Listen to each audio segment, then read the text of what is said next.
12 habits of highly healthy people. Can you commit to working on 12 areas of healthy living?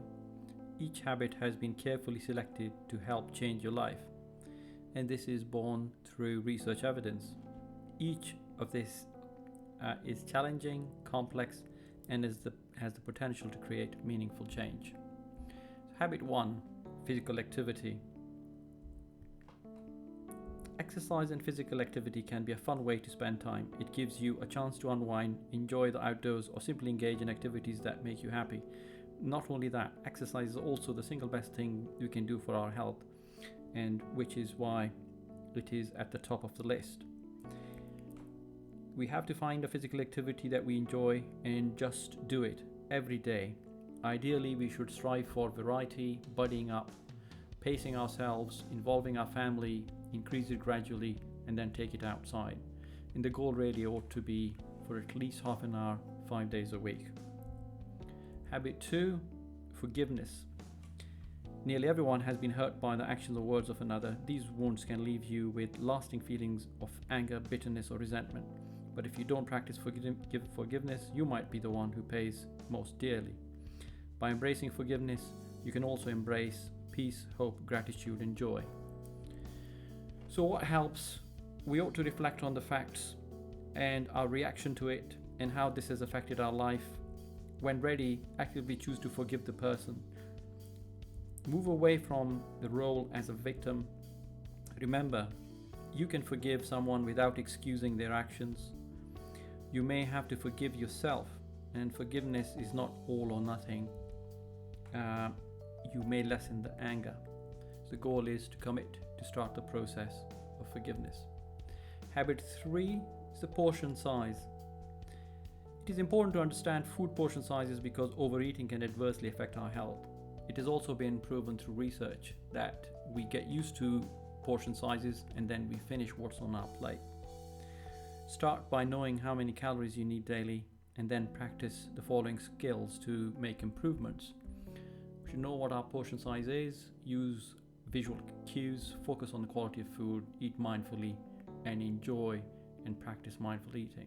The goal is to decrease portion size of unhealthy food and increase portion of size of the healthy foods. Habit 4: Preventative health testing. What does that mean? Regular health screening tests are an important part of our healthcare. Test results provide a snapshot of our current health and reveal opportunities to make healthy changes. There are several screening tests that we ought to undergo as we grow older to keep enjoying the health for longer. That includes hypertension, diabetes, lipid screening, colorectal cancer screening, mammography in women, pap testing in women for cervical cancer, prostate-specific antigen PSA in men, keeping up with our immunizations. And the goal is to ensure health screening and immunization and be up to date with them, and if we have concern or develop new symptoms, to have these checked out. Habit 5 is sleep, and what helps is essential that we should know that it's essential for any weight loss program that we stick to regular bedtime, that we be physically active, should limit our caffeine to help us sleep, to relax before bedtime, and to get out of bed if we cannot sleep. Sleep is vital for good health and well-being. Getting adequate sleep is important for our personal safety as well as the safety of others, especially in our work and while driving. It may be obvious that inadequate sleep makes us more irritable and not able to concentrate. What we may not realize is that sleep also impacts our immune system, our weight, and our risk for serious medical illness. So what is our goal? Commit to at least 7 to 8 hours of sleep every night. Habit 6, try something new. New experiences can be both exciting and scary, but overcoming our fear, embracing our strengths, and demonstrating curiosity will reap the benefits of personal growth and discovery. For positive results, keep in mind the following: overcoming our fear, building on success, building on our strengths, approaching our life with curiosity, finding the fun in our new activity, and then experiencing the benefit. And the goal is to commit to try something new each month that challenges our mind and body. Habit 7, strength and flexibility. Flexibility and strength aid in improving performance, preventing injury, and achieving personal fitness goals. Strength training is not just for bodybuilders or elite athletes. We all lose about 10% of our lean muscle mass per decade after around age 30. Fortunately, this can be counteracted by introducing regular strength training.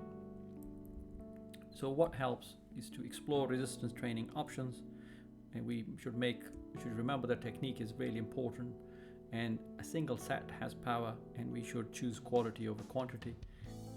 Just as strength is important, so is flexibility. We should exercise using the proper technique. We should hold the stretch, warm up beforehand to prevent injury, and to consider dynamic versus static stretch. The goal is to add strength training and flexibility to our exercise program. Habitate, laugh or laughter, and the benefits of laughter are all outlined here, which are physical, intellectual, emotional, and spiritual, from immune system to creativity to intuition to imagination to stress relief, and finally this being a universal language. It's all there. Laughter plays a part in our communication, both in our personal and professional life. Sometimes we laugh to build relationships, other times we laugh to reduce stress, and we should recognize the therapeutic effect of laughter. So find ways to make laughter a daily part of your life. Family and friends. Having close friends and family has far-reaching benefits for our health. Strong social support network can be critical to help us through the stress of tough times. Spending time with people helps ward off loneliness, gives us a sense of belonging, and increases our sense of self-worth.